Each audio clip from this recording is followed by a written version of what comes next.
আসলে চিটোয়াংয়ে আমার দীর্ঘদিনের আসা যাওয়া। তো সেই ক্ষেত্রে চিটোয়াংয়ে আমার অনেক পরিচিতজন, অনেক বন্ধু বান্ধব, শুভাকাঙ্ক্ষী আছে।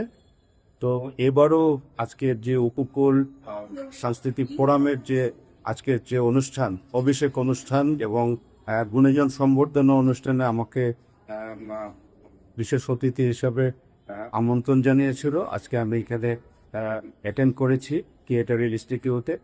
তো সব মিলে যেটা হচ্ছে যে আসলে আমাদের দেশের যা অবস্থা, সেই অবস্থায় আমাদের যদি খেলাধুলা কিংবা সাংস্কৃতিক কর্মকাণ্ড কিংবা শিল্প সাহিত্য এই কাজগুলো যদি এগিয়ে না যায়, তাহলে আমাদের সেই সমাজ, আমার মনে হয় যে এখন যে সোশ্যাল মিডিয়ার কারণে, টিকটকের কারণে কিংবা ইউটিউবের কারণে যে আমাদের অপসংস্কৃতি, আজকে আমাদের সাংস্কৃতিক, আমাদের ট্রেডিশনাল যে একটা ঐতিহ্য আছে, সেই ঐতিহ্যকে যে ক্লাস করছে, তা থেকে বাঁচানোর জন্য আমার মনে হয় যে আমাদের বাংলাদেশের যে নিজস্ব যে সংস্কৃতি আছে, সেই সাংস্কৃতিক কর্মকাণ্ডগুলো আগামী দিনে বেশি করে প্রমোট করা দরকার।